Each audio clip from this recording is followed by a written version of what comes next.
അഖില, yes. നമ്മുടെ രാജ്യത്ത് പലതരത്തിലുള്ള നിയമങ്ങളുണ്ടായിരുന്നു. അതെ. അതിൽ പലപ്പോഴും സ്ത്രീകൾക്ക് ഒട്ടും നല്ലതല്ലാത്ത അല്ലെങ്കിൽ സ്ത്രീകൾക്ക് നീതി ലഭിക്കാത്ത തരത്തിലുള്ള നിയമങ്ങളുണ്ടായിരുന്നു. അത് മതവുമായി അല്ലെങ്കിൽ വിശ്വാസവുമായി ഒക്കെ ബന്ധപ്പെട്ടാണ്. അതിൽ ഏറ്റവും പ്രധാനപ്പെട്ട നിയമമാണ് നരേന്ദ്രമോദി സർക്കാർ കൊണ്ടുവന്നത്, മുത്തലാഖ് നിരോധന നിയമം. മുത്തലാഖ് എന്ന് പറഞ്ഞാൽ മനസ്സിലായോ? ഏകദേശം ഒരു ധാരണയുണ്ടാവും. 3 തവണ തലാഖ് ചൊല്ലി മുസ്ലിം സ്ത്രീകളുടെ വിവാഹബന്ധം വേർപെടുത്തുന്നത് ഒരു അവരുടെ വ്യക്തി നിയമവുമായി അതായത് ഈ മുസ്ലിം മതവിശ്വാസികൾക്ക് മതനിയമമാണ്.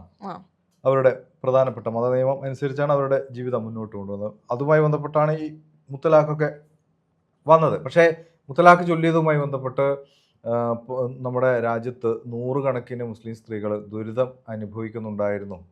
അതൊരു യാഥാർത്ഥ്യമായിരുന്നു. അതായത് എപ്പോൾ വേണമെങ്കിലും ഭാര്യ ഭർത്ത ബന്ധം ഉപേക്ഷിക്കുന്ന തരത്തിലായിരുന്നു. നമുക്കൊക്കെ കൗതുകം തോന്നുന്ന കാരണങ്ങൾ കൊണ്ട്, അതായത് ചിലപ്പോൾ ഭക്ഷണത്തിന് രുചിയില്ലാത്തത് കൊണ്ട്, കറിയിൽ ഉപ്പ് കൂടിപ്പോയത് കൊണ്ട് എന്നൊക്കെ പറഞ്ഞിട്ട് നമ്മൾ വാർത്തകൾ കാണാറുണ്ട്. അങ്ങനെ ഭാര്യയും ഭർത്താവും തമ്മിലുള്ള ബന്ധം അവസാനിപ്പിച്ച് പോവുകയാണ്. അതെ, 3 വാക്കുകൾ കൊണ്ട്. അതെ അതെ അതെ. അപ്പം പിന്നീട് ഈ ഭർത്താവിന് വീണ്ടും വിവാഹം ചെയ്യാം, ആ രീതിയിൽ മുന്നോട്ട് പോകാം. പക്ഷെ ഈ തലാഖ് ചൊല്ലിയ ഈ സ്ത്രീയുടെ അവസ്ഥ വളരെ, കുട്ടികളൊക്കെ ഉണ്ടെങ്കിൽ കുട്ടികളുടെ കാര്യങ്ങളൊക്കെ സ്ത്രീ തന്നെ നോക്കണം. തീർച്ചയായും. അതിപ്പോ ഏത് മതത്തിലാണെങ്കിലും എനിക്ക് തോന്നുന്നത് ഭർത്താക്കന്മാരെ ഉപേക്ഷിച്ച് പോയി കഴിഞ്ഞാൽ ഈ അമ്മമാര് തന്നെയാണ് കുട്ടികളൊക്കെ വളർത്തിയെടുക്കുന്നത്, അല്ലേ? പക്ഷെ അവർക്ക് ജീവാംശം കൊടുക്കണം. പക്ഷെ ഈ ഇത്തരം തലാഖില് അതൊന്നും ബാധകമല്ലാത്ത രീതിയിലായിരുന്നു. അപ്പോൾ അതിലൊരു മാറ്റം വരുത്തിക്കൊണ്ടാണ് മുത്തലാഖ് നിരോധന നിയമം നരേന്ദ്രമോദി സർക്കാർ കൊണ്ടുവന്നത്. അപ്പോൾ നരേന്ദ്രമോദി ഒരു മുസ്ലിം വിരുദ്ധനാണ് എന്നൊക്കെ പറഞ്ഞ് വന്ന് വലിയ പ്രശ്നങ്ങളൊക്കെ ആയിരുന്നു ഈ ബില്ല് കൊണ്ടുവന്ന സമയത്ത്. പക്ഷേ ഇപ്പം നമ്മുടെ രാജ്യത്തെ 2019 അതെ അതെ. അപ്പോൾ നമ്മുടെ രാജ്യത്തെ മുസ്ലിം സ്ത്രീകൾക്ക് കുറെയെങ്കിലും അവരുടെ ഈ ജീവിതവുമായി ബന്ധപ്പെട്ട ഏറ്റവും പ്രധാനപ്പെട്ട വിഷയങ്ങളിൽ ഇടപെടാൻ അവർക്ക് കഴിയുന്നുണ്ട് എന്നത് യാഥാർത്ഥ്യമാണ്. പക്ഷേ ഇന്നലെ കാസർഗോഡ് ഒരു സംഭവം ഉണ്ടായി, അല്ലേ? സ്ത്രീധനം കുറഞ്ഞതിന്റെ പേരിൽ മുത്തലാഖ് ചൊല്ലി. അത് 22 വയസ്സേ ഉള്ളൂ. ആ പെൺകുട്ടി ഗർഭിണിയാണ്.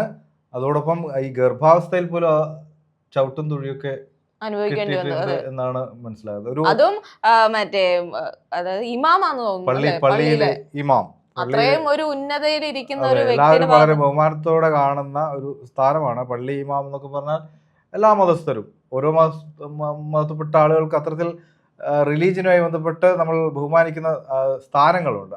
അങ്ങനെപ്പെട്ട ഒരു സ്ഥാനമാണ് ഇമാം. എല്ലാവർക്കും മാതൃകയാണ്, അല്ലെ? പറഞ്ഞു കൊടുക്കേണ്ട ഒരാളൊക്കെ ചുമ്മാ പറയെങ്കിലും ഇത്തരത്തിലുള്ള ആളുകളൊന്നും, ഏത് മതത്തിൽപ്പെട്ട ആളുകളാണെങ്കിൽ പോലും അത് മാതൃകയൊന്നും ആവുന്നില്ല. പക്ഷെ മാതൃകയൊന്നും ആവണ്ട. പക്ഷെ ഇത്തരത്തിൽ സ്ത്രീധനം കുറഞ്ഞു പോയതിന്റെ പേരിൽ ഗർഭിണിയായ ഒരു സ്ത്രീ അല്ലെങ്കിൽ ഒരു ഭാര്യയെ ചവിട്ടുകയും തുഴിക്കുകയൊക്കെ ചെയ്തിട്ട് ഇനിയിപ്പം മുത്തലാഖ് കൂടി ചൊല്ലി ആ രീതിയിൽ അവരെ ഉപദ്രവിക്കുന്നു, അല്ലേ? എന്നത് വളരെ മോശപ്പെട്ട സംഭവം തന്നെയാണ്. എന്നാൽ ഈ നിയമം നിലവിലുള്ളതുകൊണ്ട് ഇയാൾക്കെതിരെ കേസെടുത്തിട്ടുണ്ട്. ഈ പരാതി വന്ന് ഉയർന്ന ആ സമയത്ത് തന്നെ ഇപ്പോൾ കേസെടുത്തിട്ടുണ്ട്. ഈ കേസെടുത്തത് തന്നെ ഈ നിയമം പാസ്സാക്കിയത് കൊണ്ടാണ്. അല്ലെങ്കിൽ ഒരു പോലീസിന് അറിയത്ത് പോലുമില്ല, പിന്നെ കേസെടുക്കാനുള്ള ഇതില്ല, നിയമപരിരക്ഷയില്ല.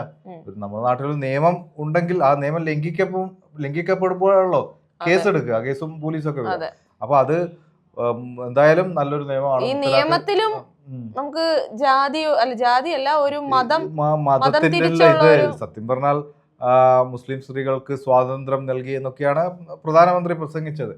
അതിൽ ഏറിയ പങ്കും BJP പിന്നെ അത് വലിയ രീതിയിൽ അത് തെരഞ്ഞെടുപ്പ് പ്രചരണമൊക്കെ ആക്കി മാറ്റിയിട്ടുണ്ട്. അതായത് മുസ്ലിം സ്ത്രീകളുടെ പ്രതികരണമൊക്കെ എടുത്ത് മോദിജി ഞങ്ങളെ രക്ഷിച്ചു എന്നൊക്കെ പറഞ്ഞുകൊണ്ട്. പക്ഷെ അത് യാഥാർത്ഥ്യമായി പിന്നീട് കണ്ടത് ഈ ഉത്തർപ്രദേശിലൊക്കെയുള്ള മുസ്ലിം ജനങ്ങൾ കൂടുതൽ തിങ്ങിപ്പാർക്കുന്ന സ്ഥലത്ത് BJP ജയിക്കുന്നു എന്നത്. അത് അപ്പം BJPക്കാർക്ക് ഇത്തരത്തിലുള്ള മുസ്ലിങ്ങൾ സ്ത്രീകളടക്കം വോട്ട് ചെയ്തുകൊണ്ടാണ് എന്നൊക്കെയാണ് BJP പ്രചരിപ്പിക്കുന്നത്. എന്തായാലും ഇത് ഏത് മതത്തിൽപ്പെട്ട ആളുകളായാലും ഇങ്ങനെ സ്ത്രീകൾക്കെതിരെ അല്ലെങ്കിൽ സ്ത്രീധന പീഡനം പലപ്പോഴും നമ്മൾ ഒരു വിഭാഗത്തിന്റെ മാത്രമാണ് കൂടുതലായിട്ട് ചർച്ച ചെയ്യുന്നത്. നമ്മൾ അധികവും അതുല്യയുടെയും വിസ്മയുടെയും ഒക്കെ കഥകളാണ്. അതിനിടയിലാണ് ഇത്തരത്തിൽ ഒരു മുത്തലാഖ് തുടർന്നില്ലേ ഇപ്പോഴും അങ്ങനെയൊക്കെ വിശ്വസിക്കുന്ന കുറെ ആൾക്കാരുണ്ടല്ലോ എന്ന് ഓർക്കുമ്പോഴാ ഈ നിയമം വന്നത് അറിയാത്തത് കൊണ്ടാണോ എന്നറിയില്ല. എന്തായാലും നിയമം നിലവിലുണ്ട്. ഇനിയെങ്കിലും ഇത്തരത്തിലുള്ള ആളുകൾ ഈ രീതിയിൽ പ്രതികരിക്കരുതെന്ന് മാത്രമേ പറയാനുള്ളൂ അല്ലേ? അതെ, തീർച്ചയായിട്ടും.